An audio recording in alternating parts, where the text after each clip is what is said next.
Hello hello good morning सबैलाई मेरो mini भ्लगमा स्वागत छ। म चाहिँ मन्डेको दिन यसो बिहान यसो बाहिरतिर निस्केको, अनि त्यही भएर यसो सानो मिनी भ्लग बनाऊ कि भनेर निस्केको होइन। अब अलिअलि जगिङ सगिङ पनि गऱ्यो, रनिङ सनिङ पनि हान्ने, थोरै हो भने यसो पसिना निकाल्यो कि भनेको, त्यस्तै हो।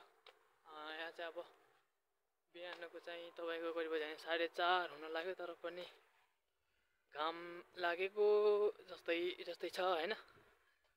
अब के गर्नु, घरहरू त बोबाल छ। ल यो जापकामा चाहिँ हामी पोसा लाउने ठाउँ हो होइन। हाम्रो सानो जापका जस्तो जापका नै भनौँ, जापका नै हो। अरू ठाउँ बन्द भएको बेला चाहिँ यसो यहीँ आउँछ, यसो फलफुलहरू ल्याउन, तरकारीहरू ल्याउन। अनि हामी बस्ने चाहिँ अगाडि नै हो क्या, अहिले अगाडि नै भन्दा पनि अब धेरै 2-3 मिनट जति लाग्छ यहाँबाट, त्यस्तै हो। यहाँ चाहिँ परेवाहरू चढ्दैछन् होइन। परेवाहरू अब बिहान भयो नि त, परेवाहरू चढ्दैछ। अनि यताबाट भित्र गएपछि चाहिँ हाम्रो फेरि अर्को पसल छ।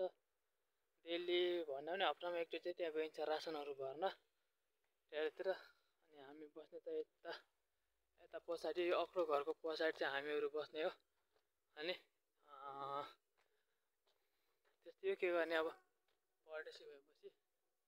अब नेपाल छाडेको पनि भयो, झन्न 2 वर्ष भइसकेछ। के गर्नु अब बिस्तारै हो, केही गरौँला कि भनेर आइएछ। हेरौँ अब केही गरेर बल्ल फर्किनुपर्छ नेपालतिर। यसो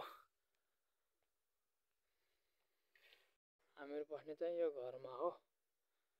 यसरी यहाँबाट चाहिँ ढोका बन्द गरेर चाहिँ त्यत्तिकै खोलिराखेको छ।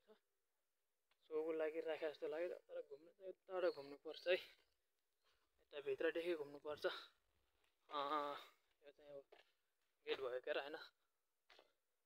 यो चाहिँ अब गेट भयो कि गेटमा आइपुग्यो। यो बस्नु चाहिँ